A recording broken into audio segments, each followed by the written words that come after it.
नमस्कार, मैं श्रेया। शिक्षा की बात हर शनिवार के इस साप्ताहिक कार्यक्रम में आप सभी शिक्षक प्रेमियों का हार्दिक स्वागत करती हूं।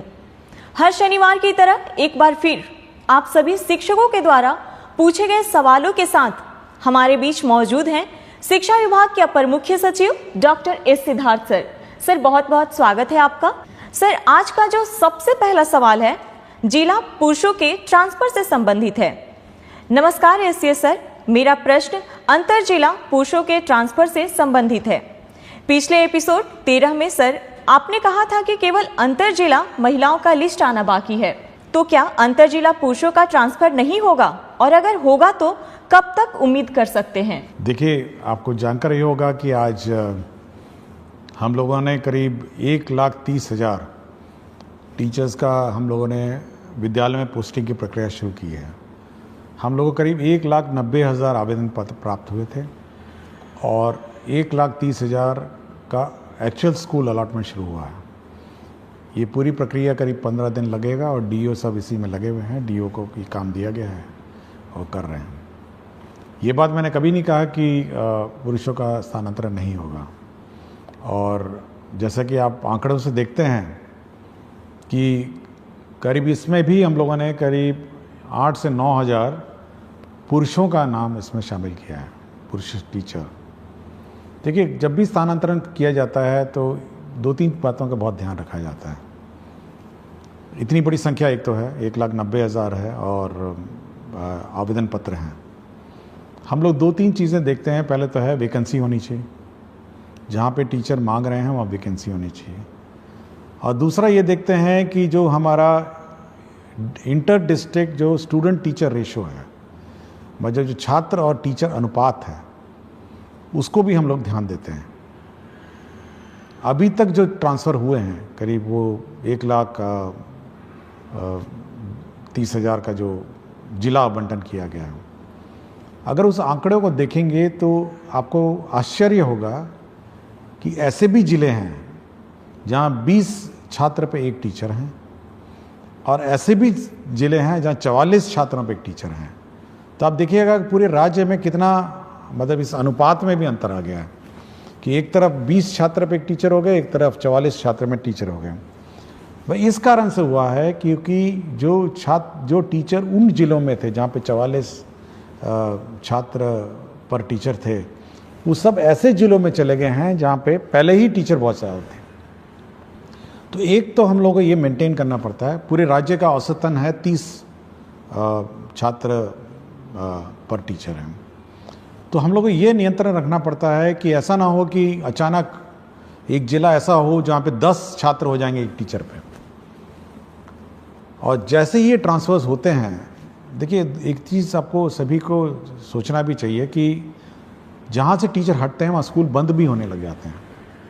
मतलब क्योंकि टीचर की कमी हो जाती है, जहाँ पे 5 टीचर थे अब 2 टीचर हो जाएंगे, तो स्कूल भी बंद होने लगते हैं। तो एक और जहाँ पे टीचर्स की अपनी व्यक्तिगत समस्याएं हैं, वहाँ पे सभी को छात्रों की भी समस्याओं को समझना चाहिए।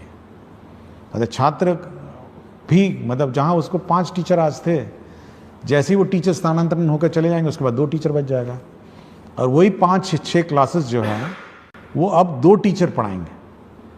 तो कितना कठिनाई छात्र को होगा। तो ये सब देखते हुए हम लोग करते हैं। फिर भी हम लोगों ने 1,30,000 टीचर्स अकोमोडेट किए हैं, और सबसे ज़्यादा जो हम लोग का प्रेशर है, जो सबसे ज़्यादा टीचर्स का स्थानांतरण का जो दबाव है, वो है पटना ज़िला में।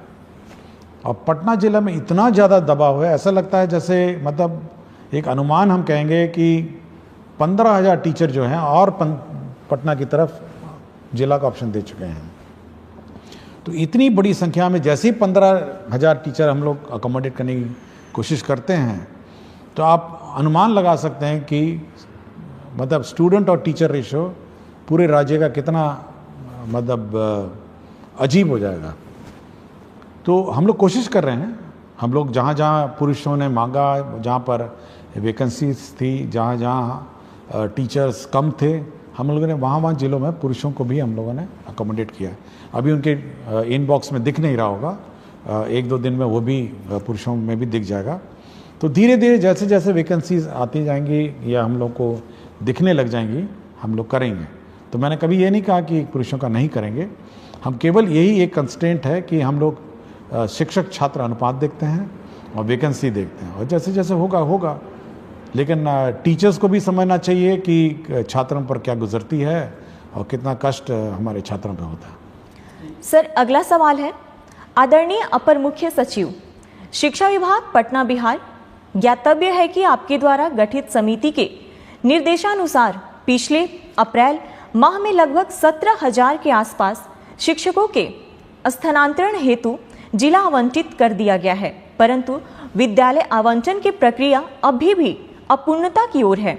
महोदय, अनेकानेक शिक्षक व शिक्षिका के पुत्र व पुत्री का नामांकन नए सत्र में नए विद्यालय में होने हैं। विद्यालय आवंटन की प्रतीक्षा में टकटकी लगाए बैठे अनेक शिक्षक व शिक्षिका अपने पुत्र पुत्री और प्रतिपाल्य का नामांकन नहीं करा पा रहे हैं। महोदय से विनम्रता पूर्वक अनुरोध है कि जिन शिक्षक व शिक्षिका का जिला आवंटन हो चुका है उन्हें यथाशीघ्र विद्यालय आवंटित कराने की महती कृपा करें। आपका ही अपना सेवक। देखिए, ये ज़रूर है कि थोड़ा विलम्ब हुआ है सभी को अपना विद्यालय अलॉटमेंट का, लेकिन मैं चाहूँगा कि सभी शिक्षकों को इसकी प्रक्रिया की भी थोड़ी जानकारी देना चाहता हूँ कि किस प्रकार कितना कठिन होता है ये स्कूल आवंटन का प्रक्रिया। देखिए, अगर कोई नया टीचर आता है, जैसे TRE 3 आपने देखा होगा, हम लोगों ने प्रखंड मांगा और सबको अलॉट कर दिया। ये बहुत सिंपल प्रक्रिया है कि नया टीचर आया और उसको स्कूल में। लेकिन यदि कोई TRE 1 और TRE 2 जिसको पूर्व में पहले ही स्कूल आवंटित है और वो ऑलरेडी पदस्थापित है, स्कूल में संचालित है, उसका ट्रांसफ़र सबसे डिफ़िकल्ट काम है, क्योंकि उसको उस स्कूल से हटाना है, दूसरे स्कूल में ले जाना है, और 38 जिलों से टीचरों को चलना है, मतलब शिफ्ट होना है, और 38 जिलों में पोस्टिंग करना है। मतलब आप अगर उस शीट को देखेंगे, जब शीट देखते हैं तो बिल्कुल भयावह दिखता है। 1,90,000 टीचर जो पूर्व में किसी व्यवस्था से पोस्टेड थे और अपने अपने ज़िलों में पोस्टेड थे, कोई भी ऑर्डर से, जिस भी ऑर्डर से हो, रैंडम कर दिया गया हो या अन्य है, उस पूरी व्यवस्था को जब हम लोग फिर एक बार रिकैलकुलेट करते हैं और ऑप्शन के हिसाब से 1,90,000 अभ्यावेदन में से हम लोग करीब 1,30,000 हम लोग निकाल पाए हैं। 1,30,000 का मतलब ये है कि 1,30,000 टीचर इधर से उधर जा रहे हैं, मतलब स्कूल से दूसरे स्कूल जा रहे हैं, ये टीचर उधर से उधर जा रहा है। तो इतनी कॉम्प्लिकेटेड जो प्रक्रिया है, और उसमें ये भी देखना है कि जो टीचर जब जा रहा है तो उसका रिप्लेसमेंट दूसरा टीचर कर रहा है नहीं कर रहा है। पता चला मैथ्स का टीचर चला गया एक स्कूल छोड़ के, दूसरा मैथ्स का टीचर पहुंचा नहीं, या फिर प्राइमरी में 5 टीचर में थे, 3 टीचर चले गए, पता चला 3 टीचर रिप्लेस नहीं हुए।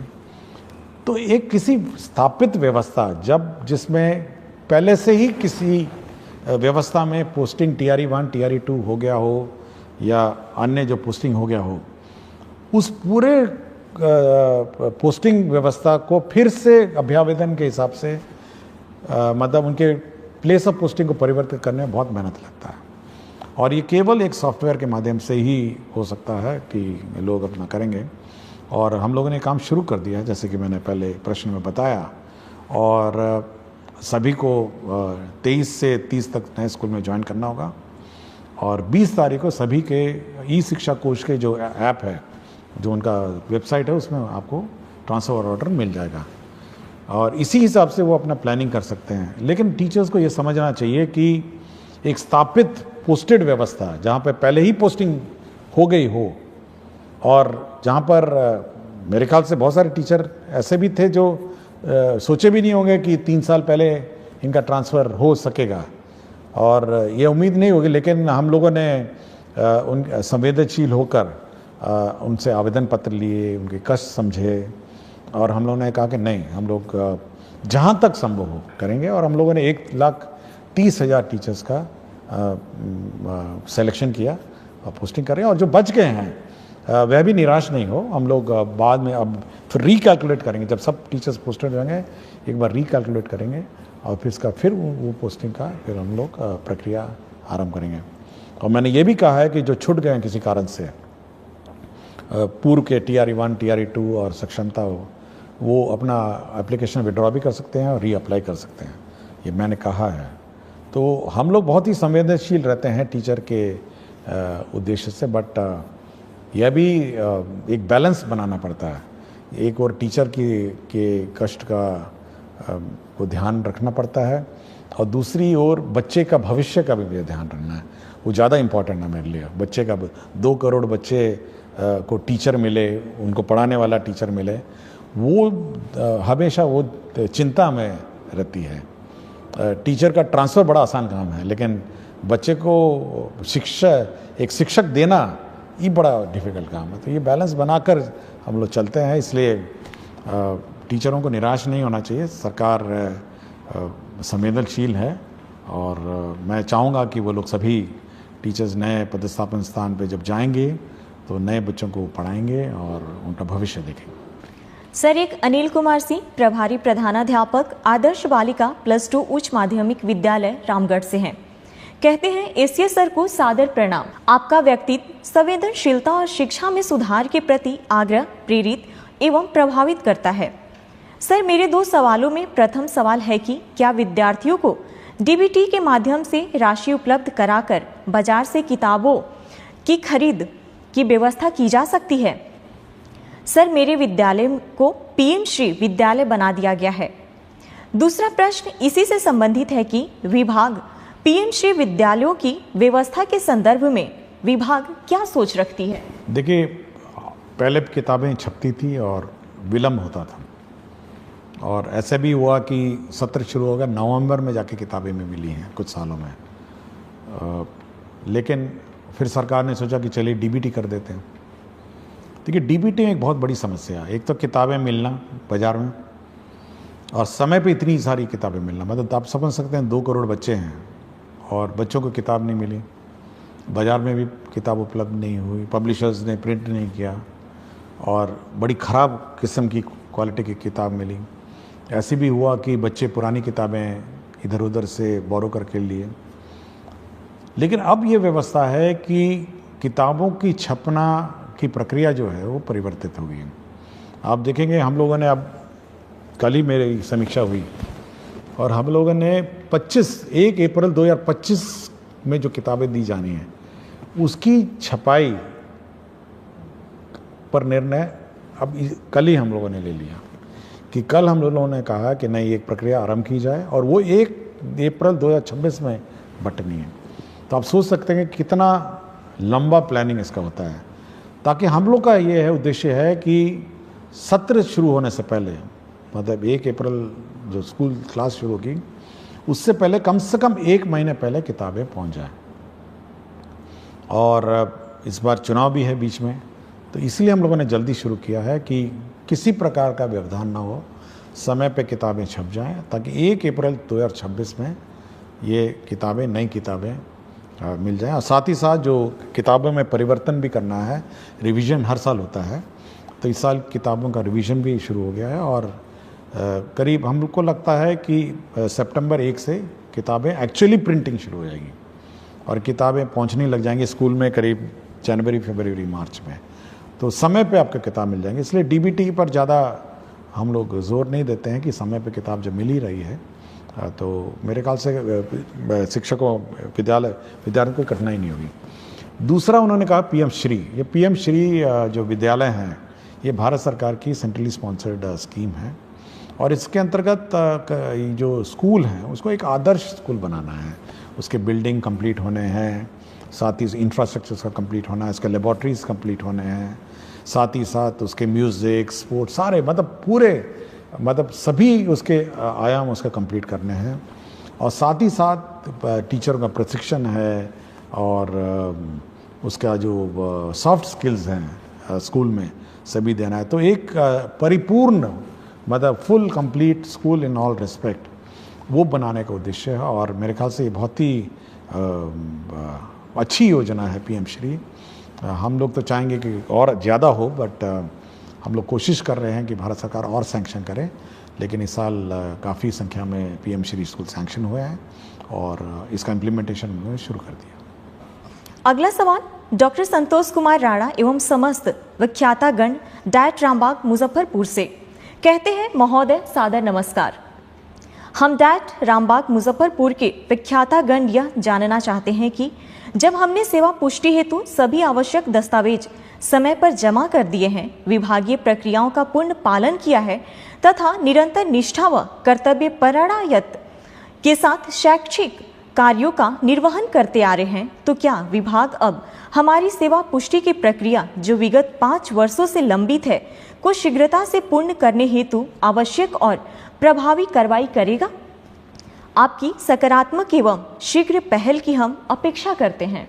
देखिए, ये बड़ा दुखद बात है कि 5 साल हो गए हैं और सेवा संपुष्ट नहीं हुई है। तो जिसने भी विलंब किया उस पर तो कार्रवाई होगी और मैं चाहूँगा कि अगला 1 सप्ताह में इनका समाधान हो जाए। और हम लोग का हमेशा ये रहा है कि जो सेवा पुष्ट है, सेवा संपुष्टि है, अगर कागजात सभी पूरे हो गए होंगे तो संपुष्टि समय पे हो, ऐसे विलम्ब नहीं हो। और विलम्ब होगा तो संबंधित पदाधिकारी या कर्मचारी जो भी होगा उस पर कार्रवाई होगी। तो कार्रवाई तो होगी, लेकिन काम भी हो जाना चाहिए और 1 सप्ताह में इसको हम लोग करवा देंगे। अगला सवाल अनिल कुमार पांडे, माध्यमिक शिक्षक, उत्क्रमित माध्यमिक विद्यालय धुरलक समस्तीपुर से। माध्यमिक स्तर के गणित विषय को सुलभ व सरल बनाने के भविष्य में विभाग की कोई योजना है? जैसे गणित विषय के शिक्षकों का विशेष प्रशिक्षण, अभ्यास पुस्तिका का विभाग द्वारा बच्चों के लिए उपलब्धता, आधुनिक तकनीक के उपयोग की संभाव्यता या अन्य? देखिए, मैथ्स बहुत इम्पॉर्टेंट सब्जेक्ट है और मैं पिछले बहुत सारे एपिसोड में मैंने कहा है, हम लोगों ने पिछले बार 100 दिन वाला कैंपेन भी चलाया था कि 100 दिन केवल मैथ्स और रीडिंग की क्लासेस, पहले क्लास और दूसरी रहेगी। हम लोगों ने FLN भी हम लोगों ने डेवलपमेंट प्रोसेस किया, बहुत सारे FLN किट्स भी डेवलप हुए। और हम लोगों का है कि मैथ्स जैसे सब्जेक्ट है, बहुतों को कठिन भी लगता होगा, लेकिन FLN किट के माध्यम से उसको सरल बनाया जा सकता है और लर्निंग भी ईजी बनाई जा सकती है। और मैं पिछली बार जब SCRT में एग्जीबिशन में गया था तो बहुत अच्छे इनोवेटिव FLN किट्स भी थे जो मैथ्स से संबंधित थे, केवल मैथ्स से संबंधित थे। और मैं चाहूँगा SCRT इसको प्रचार प्रसार करे और टीचर्स का ट्रेनिंग दे, और टीचर्स के ट्रेनिंग में कम से कम ये FLN किट्स कैसे मैथ्स पढ़ाए जाएं इस पर विशेष ध्यान दें। और साथ ही साथ SCRT में भी हम लोग इस बार जो टीचर्स ट्रेनिंग का जिस साल का सत्र है उसमें FLN और मैथ्स और रीडिंग एबिलिटीज़ बच्चों में कैसे डेवलप की जाए इस पर ट्रेनिंग पे हम लोग जोर देंगे। सर, अगला सवाल भूपेंद्र कुमार त्रिपाठी, मध्य विद्यालय कर्मा, गुरारू गया, BPSC TRE 2 द्वारा चयनित गणित विज्ञान का शिक्षक है। महोदय, आपका ये हर शनिवार का संवाद करना काफ़ी सराहनीय है और हमें आपसे जुड़ने और आपको सुनने का मौका मिलता है, जिससे पूरा शिक्षक समाज काफ़ी लाभान्वित होता है। महोदय, बिहार में ट्यूशन की वैल्यू इतनी ज़्यादा है कि बच्चे स्कूल ना आकर वहाँ जाते हैं, और सबसे बड़ी विडंबना यह है कि सरकार को मालूम है कि काफ़ी सारे ट्यूशन टीचर स्कूल के समय में ही क्लासेस चलाते हैं। इस वजह से काफ़ी बच्चे स्कूल नहीं आते। इस पर सरकार कोई कार्यवाही क्यों नहीं कर रही है? मैं पिछले साल से अब तक कई बार गांव में जाकर और पेरेंट्स टीचर मीटिंग करके लोगों को समझा चुका हूं, परंतु अभी भी बहुत सारे बच्चे रेगुलर स्कूल नहीं आते हैं। इसके लिए सरकार क्या कदम उठाएगी? देखिए, पिछले एपिसोड में मैंने कहा था कि जो ट्यूशन है, स्कूल अवधि में कोई भी सरकारी स्कूल में नामांकित छात्र ट्यूशन में नहीं जाए, और सरकारी शिक्षक उस अवधि में ट्यूशन में क्लासेस नहीं ले सकते हैं। यह पूर्ण रूप से प्रतिबंधित, और यह भी प्रतिबंधित है कि कोई भी सरकारी शिक्षक ट्यूशन नहीं पढ़ा सकते हैं, ये बिल्कुल प्रतिबंधित है। और यदि कोई शिक्षक जानबूझ के और इस मतलब जबरदस्ती या जानबूझ के इस रूल का उल्लंघन करता है कि मतलब वो सरकारी शिक्षक जो है वो किसी ट्यूशन क्लास मतलब ट्यूशन कोचिंग सेंटर में पढ़ाएगा, तब तो उसमें कार्रवाई हो जाएगी। उसका काम ये है कि जो हमारे स्टूडेंट हैं, सरकारी स्कूल में स्टूडेंट हैं, उनको पढ़ाए। यह बिल्कुल अलाउड नहीं है कि कोई भी सरकारी टीचर किसी कोचिंग सेंटर में पढ़ाएंगे। ये मैं बिल्कुल स्पष्ट कर दिया हूँ और इस संबंध में हम लोग स्पष्ट निर्देश भी देंगे। और कोई कंप्लेंट आएगा तो उस पर तो कार्रवाई हो जाएगी, क्योंकि यह हम लोग नहीं चाहते हैं कि एक कोई स्टूडेंट मतलब यह देखे कि अपना टीचर ही जब चला गया ट्यूशन पढ़ाने तो वो भी चला जाएगा, स्वाभाविक है। तो यह पब्लिक को भी अलर्ट होना है और बाकी टीचर्स को भी अलर्ट होना है कि किसी भी परिस्थिति में सरकारी शिक्षक ट्यूशन नहीं पढ़ाएंगे और सरकारी स्कूल में जो नामांकित छात्र हैं वह ट्यूशन सेंटर में नहीं जाएंगे। ट्यूशन अवधि में मतलब सॉरी जो स्कूल अवधि में, स्कूल का अवधि के बाद वो अपना ट्यूशन जहाँ लेना लें और प्राइवेट टीचर अपना जो पढ़ाना पढ़ाएं, वो हमको कोई आपत्ति नहीं। लेकिन ये बिल्कुल बहुत ही स्पष्ट है। और हम लोग biometric attendance, photo based attendance शुरू करने वाले हैं स्टूडेंट्स का भी। तो जल्दी जैसे लौटेंगे अपने समर वेकेशन से, तो स्टूडेंट्स का बायोमेट्रिक अटेंडेंस भी हम लोग कंपलसरी कर देंगे। तो यह हम लोग यह टॉलरेट नहीं करेंगे कि स्टूडेंट्स क्लास मिस करें, क्लास से गायब रहें, अन्यथा कहीं घूम रहे होंगे। ये बायोमेट्रिक अटेंडेंस स्टूडेंट्स का भी हम लोग समर वेकेशन के बाद शुरू कर देंगे। सर अगला सवाल है। नमस्कार एससीएस सर, मैं राशिद आलम यूएमएस भीमाइन खैरा जमुई में उर्दू टीचर के रूप में कार्यरत हूँ। सर मेरे स्कूल में उर्दू के स्टूडेंट हैं, उर्दू में पढ़ाई भी होती है, लेकिन एग्ज़ाम के क्वेश्चन पेपर उर्दू सब्जेक्ट का नहीं आता है। मजबूरन संस्कृत सब्जेक्ट का एग्ज़ाम लेना पड़ता है। कृपया इसका सॉल्यूशन कीजिए। नहीं, ये बिल्कुल गलत है और मैं ये चेक करूँगा कि उर्दू का पेपर क्यों नहीं गया। उर्दू का अगर पढ़ाया जाता है तो उर्दू का पेपर जाना चाहिए, संस्कृत का पढ़ाया जाता है तो संस्कृत जाना चाहिए।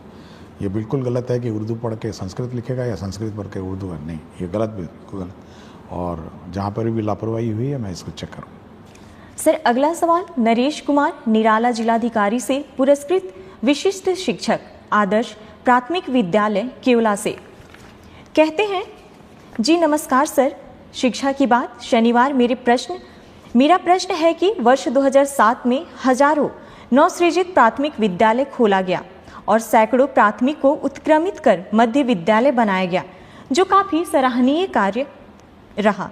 अभी भी बहुत से ऐसे पंचायत है जहां नवसृजित प्राथमिक विद्यालय खोलने की अति आवश्यकता है और ऐसे कुछ प्राथमिक विद्यालय भी हैं जिसे उत्क्रमित कर मध्य विद्यालय बनाने की जरूरत है।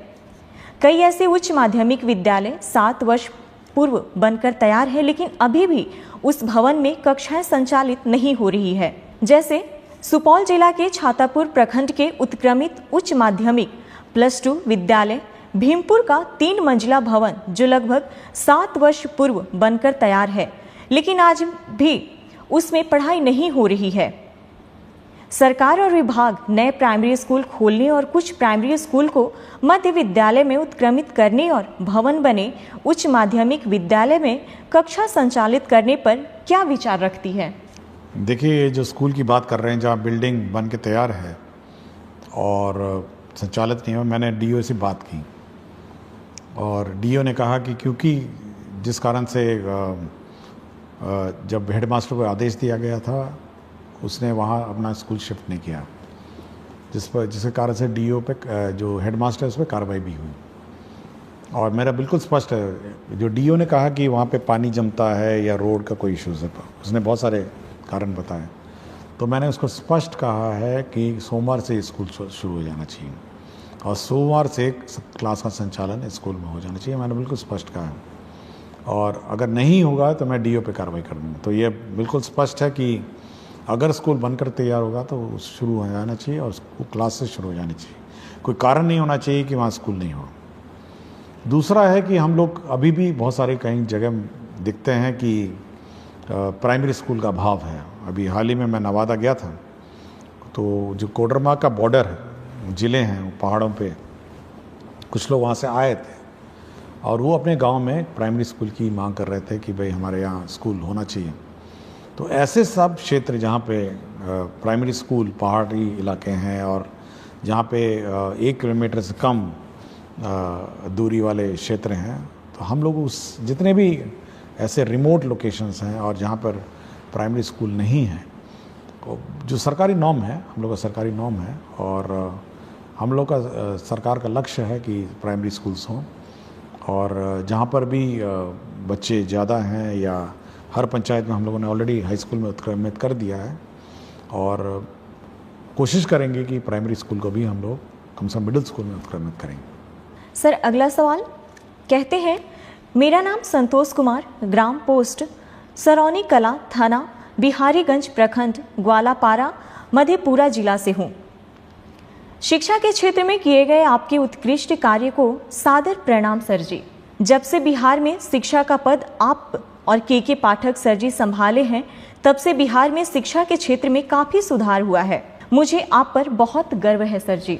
महोदय से मेरा प्रश्न यह है कि जिस प्रकार से बच्चों को सर्वांगीण विकास के लिए खेलकूद एवं कला प्रशिक्षण भी अनिवार्य है, जिसमें बच्चों को खेल तो कराया जाता है किंतु कला नहीं सिखाया जाता है, जबकि शिक्षा और कला एक दूसरे का पूरक है।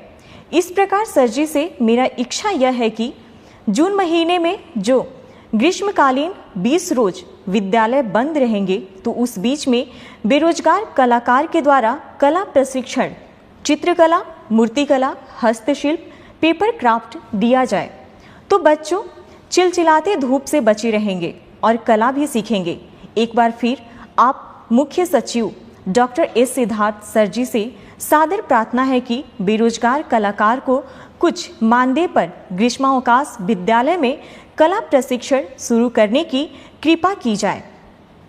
पूरा ईमानदारी के साथ प्रशिक्षण देंगे। इस मानदेय से हम जैसे गरीब कलाकार की आगे पढ़ाई जारी रह सके।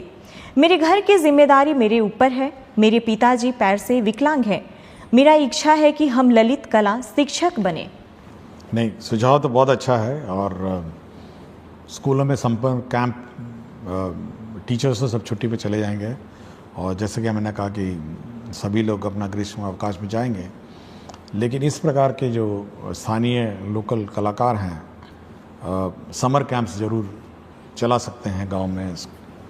और हम लोग कुछ प्लान आउट करते हैं कि हम लोगों ने कुछ NGOs को भी कहा है समर कैंप्स चलाने को, और एक व्यवस्था विकसित करते हैं कि बाकी गांव में भी कला, म्यूज़िक, डांस और स्पोर्ट्स का समर कैंप्स चले और आर्ट और क्राफ्ट का भी कुछ कोशिश करते हैं। लेकिन आइडिया अच्छा है और सुझाव अच्छा है, इस पर मैं कुछ वर्कआउट करता हूँ।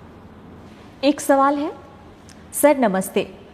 मैं शशिकांत कुमार, प्राथमिक विद्यालय ताती टोला, बभन, गामा, जिला खगड़िया से में 2014 से शिक्षक के रूप में कार्यरत हूँ। मुझे समाज सेवा करना अच्छा लगता है। सरकार के द्वारा किसी प्रकार की योजना सरजमी तक लाना एक कठिन परिश्रम है। बदलते समय में हर व्यक्ति अपने निजी स्वार्थ के कारण सरकार के द्वारा महत्वाकांक्षी योजना को लोगों तक नहीं पहुंचा पाते हैं। सर, अब मैं राष्ट्रीय शिक्षा नीति 2020 में प्रथम कक्षा से नीचे 2 कक्षा का संचालन करने की चर्चा है, जिसमें आंगनबाड़ी प्रत्येक वार्ड में संचालित किया जाता है और आंगनबाड़ी में 2 महिला स्टाफ सेविका और सहायिका होते हैं। छोटे बच्चों का प्रथम स्कूल आंगनबाड़ी ही होते हैं, परंतु मध्यम वर्ग के बच्चे प्ले स्कूल जाते हैं। आंगनबाड़ी में 2 महिला स्टाफ, सेविका और सहायिका का कार्य। सेविका प्रधान संचालन करता एवं सहायिका बच्चों को लाना और मध्याह्न भोजन बनाकर खिलाना।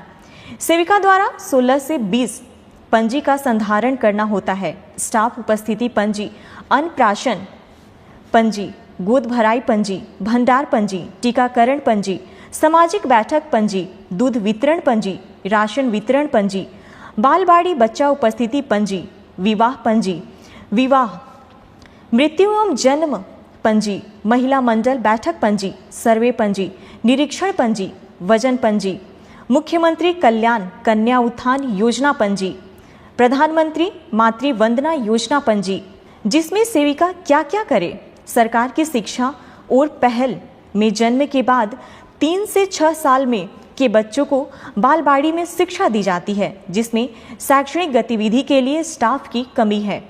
सर, मेरा ध्यान शिक्षा सेवा की ओर है। वह अपने टोला से या विद्यालय के पोषक क्षेत्र के टोला से बच्चों को स्कूल तक पहुंचाना और पोषक क्षेत्र में बच्चों को ट्यूशन पढ़ाने का दायित्व है, जिसमें यह मेरा मानना है कि सर की टोला सेवक या शिक्षा सेवक को आंगनबाड़ी में बालवाड़ी के बच्चों को पढ़ाने के लिए एक प्रावधान लाने की आवश्यकता है। क्योंकि सर एक सरकार की योजना को मैं समझना चाहता रहा हूँ कि एक वार्ड में प्रायः एक आंगनबाड़ी होते हैं, प्रत्येक वार्ड में 80 से 100 बच्चे रहते हैं, परंतु आंगनबाड़ी में बालवाड़ी में 40 बच्चों का नामांकन किया जाता है, शेष बच्चे इधर उधर रह जाते हैं, जिस कारण जब वह बच्चा 6 वर्ष का हो जाता है तो उसे पढ़ना और विद्यालय जाना अच्छा नहीं लगता है। सर अंत में मैं यह कहना चाहता हूं कि वर्तमान समय में सरकारी विद्यालय में शिक्षक की उपस्थिति ठीक ठाक हो गई है और शिक्षक सेवक को बालवाड़ी में बच्चों को पढ़ाने के लिए समय का प्रावधान लाना चाहिए। देखिए, ये ज़रूर जो सुझाव करता है, उन्होंने आंगनबाड़ी में जितने प्रतिवेदन और प्रपत्र भरने पड़ते हैं, मैं भी बड़ा आश्चर्य हुआ कि इतनी रिपोर्ट्स और कागजात किसी आंगनबाड़ी सेविका को भरने पड़ते हैं। बड़ा मैं भी बहुत आश्चर्य रहा और बहुत अच्छा उन्होंने जानकारी दी। हम लोग का ये जो कार्यक्रम है उसमें ये है कि जितने भी हम लोग आंगनबाड़ी के बच्चे हैं वो तो आंगनबाड़ी में पढ़ते हैं, 40 बच्चे जैसे कहा, और बाकी बच्चों को प्री स्कूल के रूप में जो प्राइमरी स्कूल है उसमें रखने का प्रावधान है। और हम लोग ने शुरू ही किया अभी कि जितने भी नॉन आंगनबाड़ी, जो आंगनबाड़ी में बच्चे नहीं हैं, उनको प्ले स्कूल के रूप में प्राइमरी स्कूल में रखा जाए, और जिसको कहते हैं प्री प्राइमरी, और उसमें रखने के बाद 2 साल रखने के बाद फिर वो बच्चे अपना स्कूल में आ जाएंगे। तो ये व्यवस्था करने के लिए हम लोगों ने कार्यक्रम बनाया और ऑलरेडी हम लोग बहुत स्कूल में शुरू कर चुके हैं, और मैं ज़रूर इसका रिव्यू करूँगा कि सभी प्राइमरी स्कूल्स में प्री प्राइमरी क्लासेस भी हों जहाँ पे ये सब बच्चे रहें, और साथ ही साथ आंगनवाड़ी में तो है ही बच्चे, तो ये रिव्यू करूँगा। और ये अच्छा सुझाव था कि जो टोला सेवक हैं, तालीमी मरकज़ हैं और अन्य जो साधन सेवी सब हैं, तो ये सब इसमें सहयोग कर सकेंगे, और बच्चे कम से कम प्राइमरी स्कूल से पहले 2 साल पहले ही स्कूल में कम से कम 1 घंटा आएँ और बैठें और जाएँ। ये व्यवस्था हम लोग लागू करें। बहुत बहुत शुक्रिया सर। अगला सवाल एक शिक्षिका प्रखंड पोठिया किशनगंज से हैं। महोदय, मैं 14 वर्षों से प्रभार में हूँ। आए दिन बच्चों की उपस्थिति बढ़ाने के लिए नए नए नवाचार करती रहती हूँ, परंतु सहायक शिक्षकों द्वारा विद्यालय में कभी उपस्थिति को लेकर गंभीरता नहीं दिखाई देती है। क्या बच्चों के उपस्थिति की जिम्मेदार केवल प्रधान शिक्षकों की है? क्या ड्रॉप आउट हुए बच्चों को विद्यालय से जोड़ने में वर्ग शिक्षकों की कोई भूमिका नहीं? देखिए, जैसे कि कहा है कि हम लोगों ने हर क्लास के लिए क्लास टीचर अपॉइंट करने को कहा है, और उस क्लास टीचर की जवाबदेही है कि उसके जो बच्चे हैं वो सभी स्कूल आएँ और मॉनिटर उसको करना है। ये प्रधान अध्यापक का काम नहीं। प्रधान अध्यापक का काम है कि भाई वो इकट्ठा करेंगे आंकड़े, लेकिन हर क्लास का अपना इंडिविजुअल क्लास टीचर है और उसको मॉनिटर करना है कि कौन बच्चा आया, कौन बच्चा नहीं आया, और ये उसका काम है। ये नहीं कह सकता कि भाई प्रधान अध्यापक जाने कि कौन सा बच्चा आ रहा है, जा रहा है। ये हर क्लास टीचर, हर क्लास का टीचर को है। और यह भी हम लोगों ने कहा है कि उसी का काम है मिड डे मील उसको खिलाना, उसी का काम है कि वो मिड डे मील खाया नहीं खाया, अटेंडेंस चेक करना, अटेंडेंस दस्तखत करना, तो सारा काम उसी का है। तो हर क्लास का क्लास टीचर को अपनी जवाबदेही निर्धारित है और उसकी रिस्पॉन्सिबिलिटी। अगला सवाल सर, मैं सुहानी कुमारी वर्ग 7वीं कन्या मध्य विद्यालय अमला टोला में पढ़ती हूँ, लेकिन मुझे अभी तक पुस्तक नहीं मिला है। अब तो कुछ दिनों में गर्मी की छुट्टी होने वाली है। समझ नहीं आ रहा है कि बच्चे बिना पुस्तक के कैसे पढ़ेंगे। सिद्धार्थ सर से मेरी विनती है कि हम बच्चों को जल्द से जल्द पुस्तक प्राप्त करवाएं। देखिए, मुझे जब प्रश्न आया था तो मैंने टेक्स्ट बुक कॉर्पोरेशन में बात की और डीओ पटना से भी बात की, और देखिए समय पे किताब हम लोगों को उपलब्ध कराना था, क्यों नहीं हुआ ये मैं एक बार चेक करूँगा। लेकिन जहाँ तक आवेदिका का है तो ये मंडे को ये किताब इनको मिल जाएगी। लेकिन ये रिव्यू करूँगा कि समर वेकेशन से पहले कम से कम सारे बच्चों को किताब मिल जाए, ताकि समर वेकेशन में जो भी जिसको समय मिले अपना बैठ के अपना पढ़े। और ये घटना होनी नहीं चाहिए थी, बट मंडे को इसको किताब मिल जाएगी। लेकिन कोशिश करेंगे कि अब ये डिले नहीं हो। सर आज का आखिरी सवाल, सर लाइब्रेरियन की वैकेंसी कब तक आएगी? कृपया इस पर संज्ञान लें, आपकी विश्वासी। हम लोग अभी कैलकुलेशन कर रहे हैं, इस पर हम लोग देख रहे हैं कि क्या वैकेंसीज हैं और क्या है। तो एक बार देख लेंगे, उसके बाद इस पर निर्णय करेंगे। बहुत बहुत धन्यवाद सर। अगले सप्ताह फिर से मुलाकात होगी शिक्षा की बात हर शनिवार के साथ।